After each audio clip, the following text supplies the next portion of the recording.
Bora atualizar vocês sobre as últimas dessa quinta-feira e o João Vitor, zagueiro do Corinthians, pode parar no Benfica?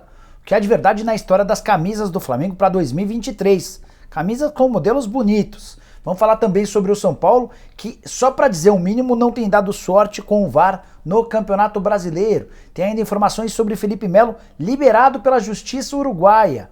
Tudo para a final da Libertadores da América. Falo também sobre um jogador contratado pelo Fortaleza, o primeiro reforço do Fortaleza para 2022. Novidade triste para o Santos, tem seleção brasileira, Globo, que decidiu dar uma atrapalhada no confronto entre Atlético Mineiro e Atlético Paranaense. Informações também sobre o Vasco, o Cruzeiro e muito mais, tudo isso a partir de agora. Antes, deixa eu só me apresentar, sou o Jorge Nicola e criei esse canal no YouTube para mais de 1 milhão de inscritos para deixar todos vocês super bem informados sobre as coisas do futebol. Não esquece de deixar like e de se inscrever no canal, beleza? Bora começar o vídeo. Só uma coisa rápida, programa do Nicola dessa quinta-feira, assim que a bola parar de rolar, para a seleção brasileira. Por falar em seleção, o Brasil só precisa vencer a Colômbia, partida marcada para as 21h30 na Neoquímica Arena, para garantir matematicamente sua classificação para a Copa do Mundo. Até esse momento só Catar, Alemanha e Dinamarca estão confirmadas. A Rússia também tem chance de nessa quinta-feira garantir sua classificação. Ela já venceu a seleção do Chipre e conta com o tropeço da Croácia contra a Malta. Difícil imaginar que a Croácia vá tropeçar com Malta. Durante o programa do Nicola a gente repercute essa história. A Suécia era outra seleção que poderia ter se classificado, mas ela desperdiçou essa chance ao perder para a Geórgia, zebraça nas eliminatórias para a Copa do Mundo na Europa. Bora falar sobre o Cruzeiro, que atrasou o salário do mês de outubro. A gente imaginava que as coisas poderiam ter voltado à normalidade depois de mais um aporte financeiro no clube, mas os salários de outubro que venceram na semana passada ainda não foram pagos para funcionários, para membros da comissão técnica e para jogadores. A única boa notícia quando o assunto é financeiro, pelos lados da Raposa, é que o confronto contra o Brusque, na terça-feira, que terminou com vitória, garantiu uma receita bruta de R$600 mil, Mineirão bastante bonito, lotado de azul. Quero contar agora sobre o Vasco da Gama, pressão muito grande, depois dos dois tropeços recentes, 4-0 para o Botafogo e 3-0 para o Vitória, duas derrotas dentro de casa em São Januário. E a pressão maior é pela demissão de Alexandre Pássaro, o diretor executivo de futebol do Vasco. O presidente do Vasco tem se omitido, tem afirmado que só vai dar qualquer declaração depois da Série B, ao fim da Série B. Isso repercutiu tão mal que já existe um abaixo-assinado de 4 grupos de oposição do Vasco da Gama exigindo a destituição do Jorge Salgado. Olha que coisa maluca, a pressão inicial era no diretor executivo de futebol, como o presidente não se manifestou e parece não estar muito preocupado com o atual momento do Vasco, 4 grupos de oposição trabalham pela destituição do Salgado, de toda a sua diretoria e, obviamente, do Alexandre Pássaro. A ideia é reformulação total no Vasco para 2022. Você gosta da ideia? Usa o espaço para comentários para dizer o que você pensa a respeito, beleza? Bora falar agora sobre João Vitor, zagueiro muito bom do Corinthians, uma das revelações do futebol brasileiro na temporada de 21. Ele, de acordo com especulações, está na mira de Jorge Jesus. Mais um, hein? Como o JJ olha atletas do futebol brasileiro. O presidente Duílio Monteiro Alves participou de um evento nessa quinta-feira e foi perguntado sobre o tema. Ele respondeu o seguinte, abre aspas: "Essa notícia estou sabendo agora, mas o João Vitor vem fazendo um excelente campeonato e a gente imagina que realmente virão propostas. Tivemos consulta no meio do ano. É natural pelo desempenho e a gente fica feliz com ele e com outros que subiram da base e tem potencial para ajudar o Corinthians em campo e na parte financeira." Duílio também confirmou nessa entrevista uma informação que eu trouxe com exclusividade na semana passada. Arauz está muito perto de se tornar jogador do Necaxa do México. A frase do presidente foi, abre aspas, "achamos um bom negócio." O Necaxa ofereceu $1 milhão por 50% dos direitos econômicos. O Corinthians acerta pequenos detalhes do pagamento, da forma do pagamento e questões burocráticas. O Duílio também falou a respeito de Silvinho, mantendo o treinador. A frase principal é, abre aspas, "o Silvinho permanece, nada muda. É uma pressão exagerada, não apenas no Silvinho. Perde uma, tem que trocar treinador. É difícil trabalhar assim. Estamos satisfeitos com o trabalho dele." Enfim, cada um com os seus pensamentos, certo? Acho que o torcedor corintiano é que pensa bem diferente. Bora falar sobre o Santos? Lucas Braga não deve mais jogar nessa temporada. O atacante, revelado nas categorias de base, tem uma suspeita de lesão grave na coxa.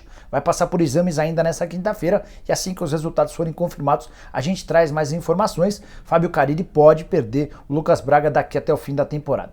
Já a Globo trabalhou nos bastidores para prejudicar a exibição da partida entre Atlético Paranaense e Atlético Mineiro, marcada para a próxima terça-feira, 18h30.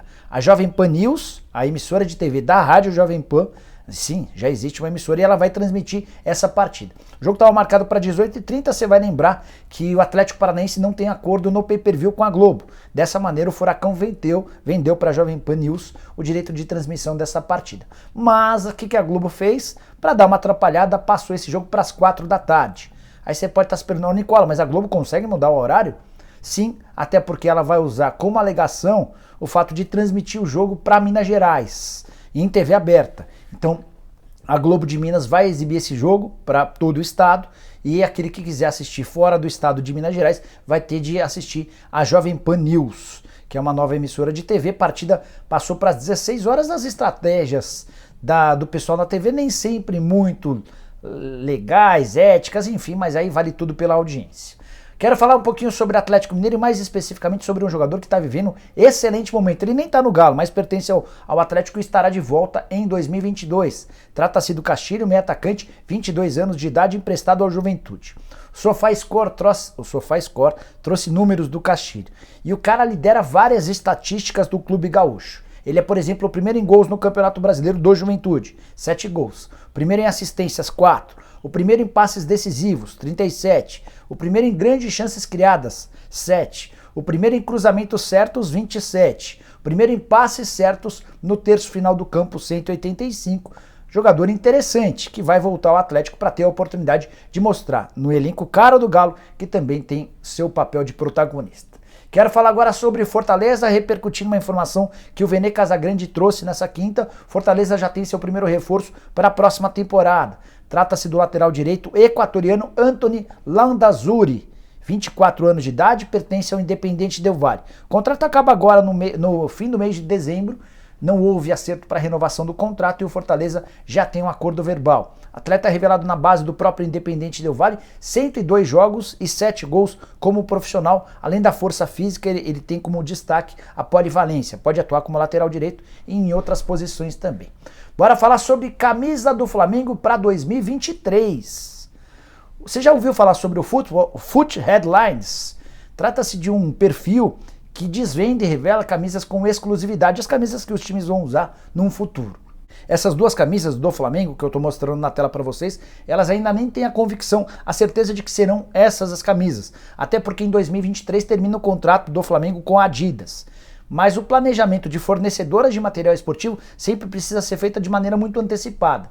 E de acordo com o Foot Headlines, se a Adidas permanecer no Flamengo, houver essa renovação do contrato, essas serão as duas camisas do Flamengo para a próxima temporada, para a temporada de 23. As de 22 já estão fechadas e as de 23 seriam essas duas. Flamengo que anda meio chateado com a Adidas, tudo porque a empresa, a fornecedora de material esportivo, que tem contrato, que acabou de renovar o contrato com o River Plate, vai pagar ao time argentino 58 milhões de reais por ano. E para o Flamengo o pagamento é de 40 milhões de reais por temporada. Ótima oportunidade que o Flamengo vai ter a partir desse acordo com o River Plate para pedir mais, para sondar e para exigir um valor ainda melhor. Bom, bora falar agora sobre Felipe Melo. Tenho contado para vocês já há algum tempo sobre a preocupação do Palmeiras com relação à situação do Felipe. Tudo porque num jogo de muitos anos atrás, da Libertadores contra o Peñarol, ele se meteu numa baita confusão dentro de campo.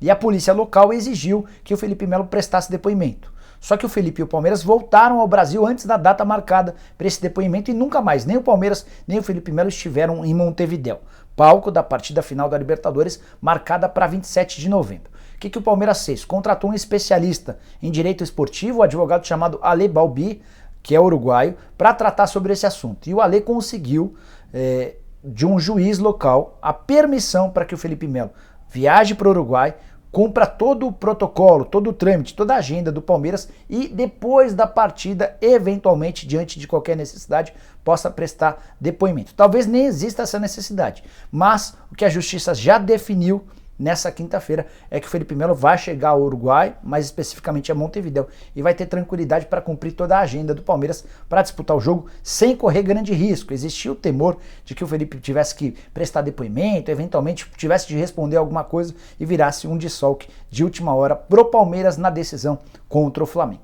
Quero fechar o vídeo falando a respeito do São Paulo.